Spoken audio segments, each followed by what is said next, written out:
Far better is it to dare mighty things, to win glorious triumphs, even though checkered by failure, than to rank with those poor spirits who neither enjoy nor suffer much, because they live in a grey twilight that knows not victory nor defeat. So speaketh Theodore Roosevelt, which is a roundabout way of saying that the earlier Bring Your Own Device for Learning Google Hangout in communicating failed spectacularly.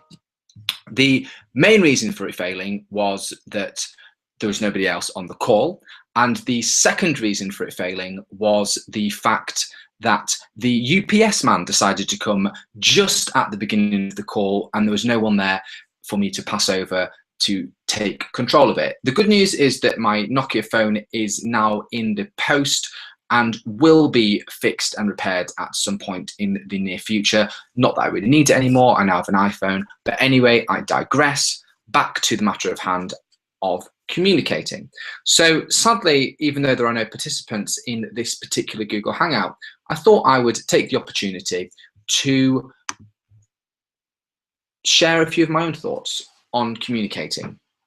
And the idea of today's Hangout was basically, the agenda, if you will, was to introduce ourselves, to share a couple of our times when we hadn't been able to communicate, to brainstorm some suggestions, and then also to discuss different apps and devices that we can use to help to communicate. So I'm going to just continue with that and basically have a one-way discussion with myself, which I invite you, the avid listener, to tune in and enjoy. So myself.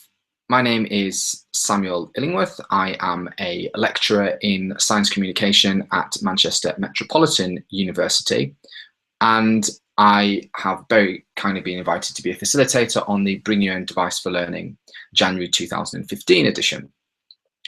For me, communication is something that's really important. I lecture about it. I try to extol its beauty and its worthwhile to scientists and just to people in general, because in my opinion, if you're unable to communicate your research and your points of view, then you might not as well be doing your research, and you might not as well have those points of view, because no one will be able to actually understand them and to deliberate them and to discuss them with you.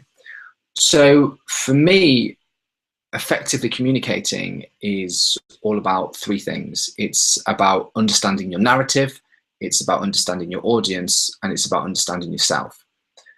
In understanding the narrative, there's really one thing that you need to do, and that is to work out what your take-home message is. So what is the take-home message of the conversation that you're having, of the Twitter conversation that you're having, of the Facebook messages that you're having, of the presentation that you're giving? What is the take-home message, and how can you ensure that the audience take that home? So that's really the key thing to narrative. Regarding the audience, it's important to realize that you could be speaking to a variety of different people that have different levels of expertise and understanding, and it's really important for you to be able to speak to them so that you don't patronize, but also so that you don't confuse them. And this takes quite a lot of understanding and quite a lot of practice, but one of the things you can do is just ask the audience as to what their level of understanding is and what they feel as though their barriers to communication are. So that's really the consideration of audience. And the consideration of self is just really thinking about how you present yourself and how you go about convincing the audience as to your moral character. Aristotle talked about ethos, pathos, and logos, about how we need to appeal to the emotion, we need to appeal to the logic, and we need to appeal to the moral character. So if you are able as a person to convince the audience of your moral fortitude, then they are far more likely to listen to what you have to say. And one of the things that you can do to do that is to just basically take control of your voice. Think about altering your pitch, your intonation, the rhythm of your speaking. It's very important, of course, to always build in pauses because they lead to dramatic effect. If you want to say something loud, then speak louder so people can hear you. But if you want people to really take it on board, then sometimes it's more important to gently, quieting your voice to bring everybody in together.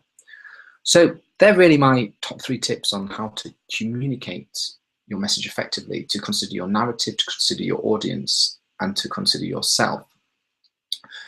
I just want to share with you now a brief example of a time when I've had difficulty communicating my message and how I've gone about solving that. One of the things that I found difficult in my lectures sometimes, especially when lecturing to a large group of people, is to really get a feel for the fact that everybody's following what's being said as we go along. And it's all very well and good stopping ever so often and saying, do you understand? Do you get that?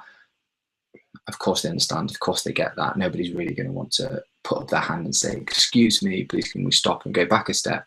So one of the things I've been doing a bit more of recently is introducing a live Twitter feed into the class. So this is a designated hashtag and people can then just tweet throughout the lecture. Now, obviously this is taking a little bit of working, and there's occasionally the odd silly text or inappropriate tweet, but you deal with that and we move on. And as a class, I think it's important really to give your students the responsibilities that they deserve and indeed require. And once you've done that, it's a really great tool because you can just occasionally check up and, you know, people do make funny contributions that actually assist in the lecture, but also it's a really great way of being able to check if the students understand what's going on and if the students are enjoying what I'm talking about. It's a great way also of having feedback at the end of the session to work out what's gone well, what hasn't gone well, which parts the students really engaged with and which parts they didn't really engage with. So it takes a bit of trial and error, and it's definitely worth doing to begin with on a class that you've established a connection and a relationship with. But once you've got that, I think it can be a really, really useful tool. So for me, I'd really recommend just thinking about ways of using Twitter to bring the class in more. I mean, I guess one of the things that people will keep coming back to over and over again during Bring Your Own Device for Learning is the fact that these apps, these social media programs and your devices, all they are really tools, and they're tools that enhance the student's ability to learn and enhance your teaching and enhance your facilitating, but without the required skill set of being a good communicator, of being an effective listener, of being somebody who engages a variety of people, then they're nothing more than a useless walking stick. Whereas if you have the underlying skill set, they can be so much more than that, and they can really help you.